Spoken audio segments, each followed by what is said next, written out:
नमस्कार दोस्तों, मैं हूं आपका होस्ट और दोस्त एडवर्ड और मैं आप सभी का स्वागत कर रहा हूं हिंदी डेव टूर्स पर। और दोस्तों, आज से हम एक नया ट्यूटोरियल्स का शुरुआत कर रहे हैं जिसमें हम सीखेंगे फ़ोटोशॉप। और ये ट्यूटोरियल सीरीज फ़ोटोशॉप के लिए है, लेकिन अगर आप इमेज एडिटिंग सीखना चाहते हैं या ग्राफिक्स डिज़ाइनर बनना चाहते हैं तो ये ट्यूटोरियल सीरीज आपके लिए नहीं है। मैं सबसे पहले बताना चाहूँगा कि इस सीरीज में हम फ़ोटोशॉप तो सीखेंगे ओनली फॉर वेब डिज़ाइनर। अगर आप वेब डिज़ाइनर बनना चाहते हैं तो ये सीरीज आपको हेल्प करेगा ताकि आप ये फ़ोटोशॉप सीख के अपने वेबसाइट का लेआउट बना सकें। हम लोग यहाँ पे कोई भी फ़ोटो एडिटिंग या ग्राफिक्स डिज़ाइन का काम नहीं करेंगे। ओके, तो मुझे लगता है कि आप समझ गए होंगे। तो फ़ोटोशॉप पढ़ने के लिए सबसे पहले मैं ये बताना चाहूँगा कि अगर आप वेब डिज़ाइनर बनना चाहते हैं और नहीं भी बनना चाहते तो वैसे देखिए, मैं वेब डिज़ाइनर के लिए पढ़ा रहा हूँ, लेकिन आप चाहे तो नॉर्मली फ़ोटोशॉप भी पढ़ सकते हैं। हम यहाँ के सारे टूल्स के बारे में डिस्कस करेंगे और कुछ टेक्निक के बारे में भी, टिप्स भी कुछ देंगे आपको। तो और कोई भी इसे देख सकते हैं जो डिज़ाइनर ना भी बनना चाहे तो। लेकिन ये specially Photoshop for web designer course है जिसे सीख के आप अपना वेब डिज़ाइन कर सकते हैं। वेब डिज़ाइन का लेआउट, वेबसाइट का लेआउट आप बनाएंगे, बटन्स बना सकते हैं, हेडर बना सकते हैं, यूआई बना सकते हैं, ठीक है ना, ये सब आप बना सकते हैं। तो फ़ोटोशॉप सीखने के लिए ऑब्वियसली आपके पास एक कंप्यूटर होना बहुत ज़रूरी है। और आप ये यूट्यूब वीडियो देख रहे हैं तो इसका मतलब आपके पास कंप्यूटर और इंटरनेट कनेक्शन तो है ही। चलिए, ये बहुत अच्छा बात है। कंप्यूटर है ताकि आप फ़ोटोशॉप पे काम कर पाएंगे, और इंटरनेट कनेक्शन है, इसका मतलब आप हमारा वीडियो देख सकेंगे। ठीक है, ओके। तो इसी के साथ आगे बढ़ते हैं। अब हो गया कंप्यूटर और उसके साथ में इंटरनेट कनेक्शन। उसी के साथ आपको चाहिए एक फ़ोटोशॉप का सॉफ्टवेयर, ठीक है। और फोटोशॉप में आप वेब डिजाइनिंग का जितना भी डिज़ाइन है वो बना सकते हैं, फ़ोटो एडिटिंग कर सकते हैं और ढेर सारे काम होते हैं फ़ोटोशॉप में। डिफरेंट पीपल्स डिफरेंट वर्क के लिए इसे इस्तेमाल करते हैं। हम स्पेसिफिक वेब डिज़ाइन के लिए इसे सीखेंगे, ठीक है। अब आगे बढ़ते हैं और मैं बताता हूँ कि अगर आपके पास फ़ोटोशॉप नहीं है तो आप एक काम कर सकते हैं। आप एडोबी कंपनी का जो ऑफिशियल वेबसाइट है, ठीक है, वहाँ पे जाके आप इसका ट्रायल वर्जन डाउनलोड कर सकते हैं। और ये 30 दिन तक फुली फंक्शनल रहेगा, पूरा अच्छा से चलेगा, कोई प्रॉब्लम नहीं है। आप सीखने के बाद चाहे तो इसे परचेज़ कर सकते हैं। और अभी का प्राइसिंग मैं आपको बता दूं, पता नहीं फिर भी मैं आपको बताना चाहता हूं कि एक महीने के लिए आपको 500 रुपये देने होते हैं। अभी सब्सक्रिप्शन सिस्टम लागू हो चुका है फ़ोटोशॉप में, और फिलहाल का वर्सन है फ़ोटोशॉप सीसी। अगर आप फ़ोटोशॉप 7 या CS2 3 4 5 6 या फ़ोटोशॉप CS6 चला रहे हैं तो वो थोड़ा सा पुराना वर्सन है, और इस सीरीज में हम एडोब फोटोशॉप सीसी का ही इस्तेमाल कर रहे हैं। तो आप चाहें तो यहाँ से ट्रायल वर्सन डाउनलोड करके, यहाँ पे देखिए फ्री ट्रायल वर्सन डाउनलोड करके आप हमारे ट्यूटोरियल्स को फॉलो कर सकते हैं, ठीक है। और एक बात है कि काफ़ी सारे लोग टोरेंट का इस्तेमाल करते हैं। आप सोच रहे होंगे कि मैं आपको बताऊंगा कि आप चाहे तो फ़ोटोशॉप का टोरेंट भी डाउनलोड करके आप उसे इंस्टॉल करके चला सकते हैं। ऐसा बिल्कुल मैं आपको नहीं बताऊंगा। मैं आपको बिल्कुल भी नहीं बताऊंगा कि टोरेंट डाउनलोड करने के लिए आप पहले गूगल पे जाएंगे और गूगल पे यहाँ पे फ़ोटोशॉप टोरेंट बोल के आप सर्च करेंगे। अगर ऐसा आप सोच रहे हैं कि मैं टोरेंट डाउनलोड करने आपको बताऊंगा तो बिल्कुल गलत है, क्योंकि टोरेंट इस्तेमाल नहीं करना चाहिए। और मैं आपको ये भी नहीं बताऊंगा कि टोरेंट डाउनलोड करने के लिए आपको यू टोरेंट या बिट टोरेंट सॉफ्टवेयर चाहिए होता है। मैं तो सीधे सीधे आपको बोलूँगा कि भाई आप ट्रायल वर्जन डाउनलोड कर लो, पहले सीख लो, फिर जब मन करे तो आप उसे खरीद सकते हैं, या आपको, आप समझ सकते हैं ना, ठीक है, ओके। तो आगे बढ़ते हैं। और यहाँ पे मैंने फ़ोटोशॉप ओपन करके रखा है। आप भी अगर आपके पास फ़ोटोशॉप है तो ओपन कर सकते हैं। ये मैंने क्रिएटिव क्लाउड वर्जन सीसी जो अभी लेटेस्ट मॉडल है वो हम चला रहे हैं। अगर आपके पास सीसी वर्जन नहीं भी है तो आप हमें फॉलो कर सकते हैं, कोई बात नहीं, सारा का सारा सेम ही है, थोड़ा सा 19-20 है। ओके, तो हम स्टार्ट करते हैं। आज पहले हम देखेंगे फ़ोटोशॉप के ऊपर में ये जो सॉफ्टवेयर है इसके ऊपर में ओवरलुक करेंगे कि ये किस टाइप का होता है, ठीक है। जैसे ही आप फ़ोटोशॉप फर्स्ट टाइम ओपन करेंगे आपको इस टाइप का एक पैनल दिखाई देगा। ओके, तो सबसे पहले जो ऊपर में दिखाई दे रहा है, कुछ हमारे स्टूडेंट होते हैं थ्योरी उन्हें बड़ी पसंद होता है, तो उनके लिए मैं बताता हूँ।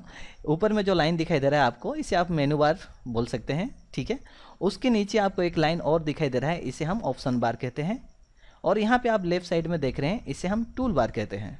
और इधर राइट साइड में आप जो देख रहे हैं ये राइट साइड पैनल है। इसमें डिफरेंट टाइप के ऑप्शन खुलते हैं आपके वर्क के अकॉर्डिंग। जैसे कि यहाँ पे आप देख रहे हैं लेयर पैनल है, यहाँ पे अगर मैं क्लिक करूँ तो 3D पैनल है, और यहाँ पे और सारे चैनल्स के लिए यहाँ पे दिए गए हैं, ठीक है ना।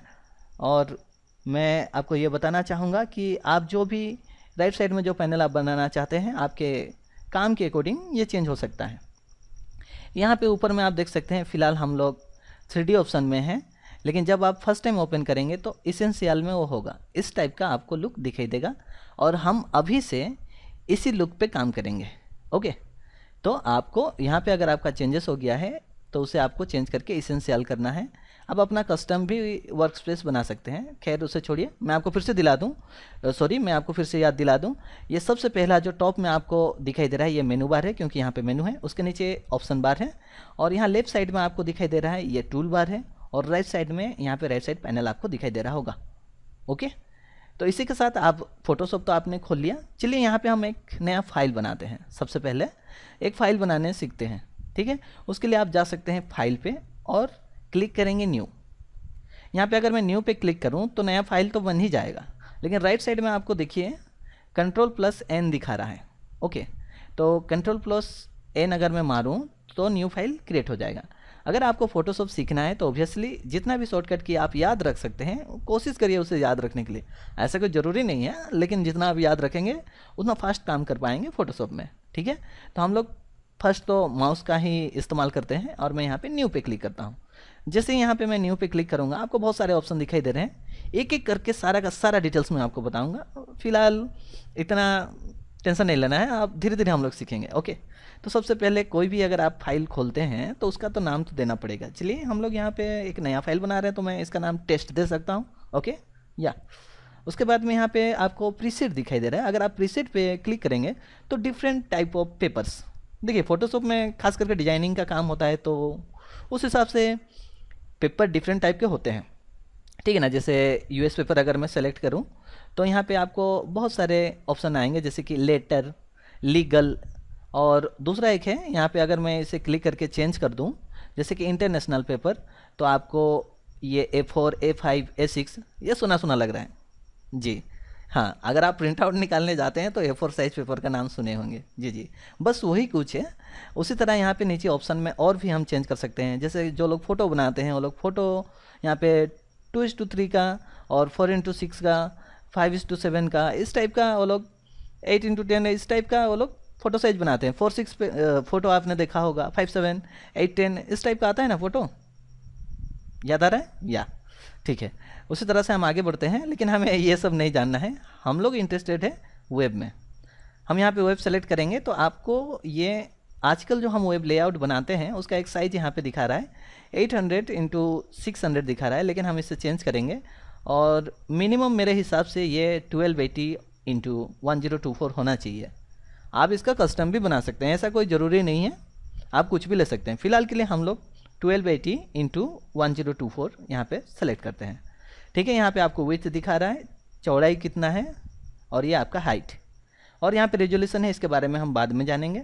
ये दोनों आपको पिक्सल में दिखा रहे हैं, और अगर आप वेब बेस्ड काम करते हैं वेब डिज़ाइनिंग के लिए तो मैं आपको बोलूँगा कि पिक्सल पे ही टिके रहें। उसके बाद में यहाँ रेजोल्यूशन क्या है इसके बारे में हम आगे में जानेंगे, कलर मोड के बारे में मैं आगे में बताऊँगा। बैकग्राउंड हमें तो वाइट ही चाहिए, ठीक है। और ये नीचे का जो दो ऑप्शन है इसे तो देखना ही नहीं है, क्योंकि आज ये बिगनर्स आप इधर उधर अगर झांकने लगे तो दिमाग फट सकता है। I am joking, okay. उसके बाद ऐसा कुछ नहीं है, हम आगे में जान के इसके बारे में जानेंगे। अब हम चलिए ओके पे क्लिक करते हैं। जैसे हम ओके पे क्लिक करेंगे यहाँ पे आपको एक वाइट पेपर दिखाई दे रहा है, और इसका जो साइज है देखिए, यहाँ पे इमेज है और उसके बाद में ऑप्शन है। देखिए अगर आज मैं जो भी आपको दिखा रहा हूँ ये सिंपल है, आज हम लोग ओनली ओवरलुक कर रहे हैं कि फोटोशॉप होता कैसे है, इसे ओपन कैसे करते हैं, ये छोटा मोटा चीज़ हम लोग आज देख रहे हैं, कुछ सीख नहीं रहे हैं। अगले जो नेक्स्ट ट्यूटोरियल्स होगा उसमें से हम रियली वर्क करेंगे इसके ऊपर। लेकिन फिलहाल देखिए, अगर किसी के ऊपर में काम करना है तो उसके बारे जानना बहुत ज़रूरी होता है, वही चीज़ आज हम लोग कर रहे हैं। ओके, ठीक है। तो यहाँ पे आप देख सकते हैं एडिट है, उसके बाद में यहाँ पे इमेज है, ठीक है ना।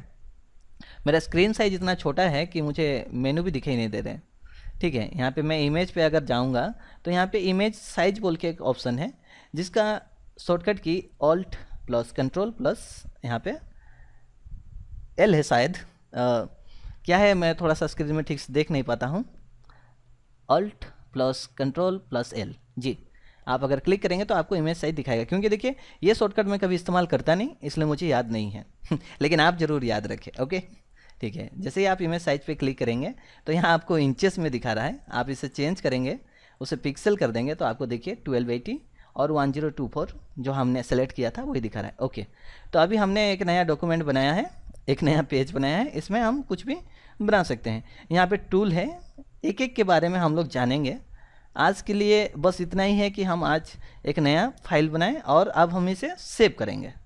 ठीक है, तो सेव करने के लिए आप पहले इस फाइल में, चलिए कुछ नहीं तो यहाँ पे टी दिखाई दे रहा होगा, टी का मतलब होता है टेक्स्ट, और मैं यहाँ पे कुछ भी टेक्स्ट लिख सकता हूँ, एग्जाम्पल के तौर पे टेस्ट। लेकिन देखिए यहाँ पे कुछ दिखाई नहीं दे रहा है, किस लिए? कि यहाँ पे मेरा डिफ़ॉल्ट जो कलर है वो वाइट है, लेकिन आपका ब्लैक होगा। तो चलिए इसे भी मैं एडजस्ट कर देता हूँ। देखिए फ़ोटोशॉप में रोज़ काम करते रहता हूँ, इसलिए थोड़ा सा सेटिंग इधर उधर है, ऐसा कुछ नहीं है, आप धीरे धीरे सब सीख जाएंगे। ओके, और यहाँ पे आपको टेस्ट दिखाई दे रहा होगा। ठीक है, आप सोच रहे होंगे हमने तो कुछ बनाया भी नहीं। ओके, कोई बात नहीं, ये डिज़ाइन पे शायद आपको ऑस्कर अवार्ड तो नहीं मिल सकता है, फिर भी सीखने के लिए ये पहला हम लोग का डिज़ाइन है। ओके, और अगर आप वैसे बोलेंगे तो नॉर्मली हम लोग, देखिए जैसे हम लोग हेडर बनाते हैं, ठीक है, मैं इतना साइज़ का लेके हेडर बनाना चाहता हूँ, उसके बाद में मैं यहाँ पे कोई कलर सेलेक्ट कर सकता हूँ, उसके बाद में मैं यहाँ पे चाहूँ तो इसे पेंट कर सकता हूँ। ठीक है, और उसके लिए मुझे एक लेयर लेना पड़ेगा यहाँ पे पेंट। क्या अब थोड़ा सा लग रहा है? या लगेगा, क्योंकि हम लोग आगे में जाके ये सब कुछ सीखेंगे। ठीक है, आपको इतना नहीं ध्यान देना है अभी फ़िलहाल के लिए, आप नॉर्मल ही रहिए। जैसे कि मैं चाहूँ तो ये जो देख रहे हैं आप यहाँ पे टेक्स्ट है, इसका कलर चेंज कर सकते हैं, इसका फॉन्ट चेंज कर सकते हैं, सब कुछ कर सकते हैं, लेकिन आज हमें ये सब नहीं करना है। तो ठीक है, इसे मैं कैंसिल करता हूँ, और ये जो फ़िलहाल आप देख रहे हैं मैं इसी को सेव करता हूँ। मैंने यहाँ पे कुछ इधर उधर कर दिया, ये धीरे धीरे हम लोग सीखेंगे। आज का काम था बस हमें कैसे एक नया फाइल बनाना है और उसे सेव करना है, इतना ही आज सीखना था। और बाकी हमने यहाँ पे देखा, ये मेनू बार के बारे में जाना, ऑप्शन बार के बारे में जाना, ये टूल बार होता है, और राइट साइड में राइट साइड पैनल है। बस इतना ही जानना था आज के लिए। ठीक है, तो हम इसे सेव करेंगे फाइल, उसके बाद में आपको क्लिक करना है सेव में या सेव आज में, और इसका शॉर्टकट की है Ctrl+S। देखिए नेक्स्ट टाइम जब मैं आपको सिखाऊंगा तो मैं शॉर्टकट का इस्तेमाल करूंगा, तो उस टाइम में आपको ये ध्यान रखना होगा कि हो क्या रहा है। ठीक है, तो हम यहाँ पे सेव पे क्लिक करेंगे, तो आपको कौन सी जगह पे आप सेव करना चाहते हैं, तो आप चाहे तो इसे इमेज फाइल में या PSD फाइल में सेव कर सकते हैं। आज हम इसे PSD फाइल में सेव करेंगे, और आगे के ट्यूटोरियल्स में हम different type of file format के बारे में जानेंगे। तो चलिए डेस्कटॉप पे, अब मैं डेस्कटॉप पे जाके उसका नाम तो यहाँ पे टेस्ट दिखा रहा है, मैं यहाँ पे सेव कर देता हूँ। ठीक है, ओके कर देता हूँ, फिर हम इसे क्लोज कर देते हैं। ठीक है, अब देखिए यहाँ पे आपको एक PSD फाइल दिखा रहा होगा। यहाँ तो ये जो अगर विंडो 8 अगर आपके पास में होगा और CC वर्जन होगा तो यहाँ पे लिख भी रहा है कि ये PSD है। ठीक है, नेक्स्ट टाइम जब आपको सेम फाइल खोलना है तो आपको फोटोशॉप खोलने का ज़रूरत नहीं है, आप इसी के ऊपर में डबल क्लिक कर दीजिए। इसी के ऊपर में आप डबल क्लिक करेंगे तो देखिए आपका फोटोशॉप चालू हो जाएगा। मैंने आपसे कहा था कि हम लोग फोटोशॉप CC वर्जन इस्तेमाल कर रहे हैं, आप कोई भी वर्जन में हमें फॉलो कर सकते हैं, थोड़ा बहुत 19-20 होगा। देखिए हमने जो बनाया था चलेगा, बुरा डिज़ाइन है लेकिन चलेगा, वो हमें दिखाई दे रहा है। ओके, तो अगले वीडियो से हम लोग रियल में फोटोशॉप सीखना चालू करेंगे, वेब डिज़ाइन के ऊपर हम लोग ये जो लेफ्ट साइड में जितने सारे टूल हैं वो सीख लेंगे। देखिए यहाँ पे मैं आपको एक टिप्स देना चाहूँगा कि लोग डायरेक्टली फोटोशॉप में डिज़ाइन बनाने का कोशिश करते हैं और उनसे डिज़ाइन हो नहीं पाता है। इसलिए नहीं हो पाता है क्योंकि उनको फोटोशॉप के काफ़ी सारे टूल्स के बारे में मालूम नहीं होता है। उनके दिमाग में कॉन्सेप्ट तो आ जाता है कि मुझे इस टाइप का डिज़ाइन चाहिए, लेकिन आप उसे बनाना बहुत मुश्किल हो जाता है। तो मैं आप सभी से रिक्वेस्ट करूँगा कि एक ही बार में ज़्यादा पढ़ने का कोशिश ना करें। जितने भी टूल्स के बारे में आपको मालूम चलेगा उसे आप प्रैक्टिस करें। जितना ज़्यादा प्रैक्टिस करेंगे उतना अच्छा आपका डिज़ाइन बनेगा। ओके, इसी तरह मैं आपको आगे में चल के कुछ ना कुछ टिप्स देते रहूँगा, ठीक है, ताकि आप कुछ ना कुछ सीखते रहेंगे। और उम्मीद है आपको हमारा जो ये ट्यूटोरियल सीरीज़ है वो आपको पसंद आया होगा। और आपको अगर हमारा ट्यूटोरियल्स अच्छा लगता है तो ज़रूर आप इस वीडियो को लाइक करें, कमेंट्स करें और इस वीडियो को शेयर ज़रूर करें। आप जितना हमारे वीडियो को लाइक करेंगे हम उतना ज़्यादा आपके लिए वीडियो बनाते जाएंगे, ठीक है। आगे में चल के हम आपको वेब डिज़ाइन में फ़ोटोशॉप का कैसे इस्तेमाल किया जाता है, वेब लेआउट कैसे बनाते हैं, वो सब मैं आपको डिटेल्स में स्टेप बाय स्टेप बताऊंगा। ओके, इसी के साथ मैं आपसे विदा लेता हूं। मैं हूं आपका होस्ट और दोस्त एडवर्ड। बाय बाय दोस्तों।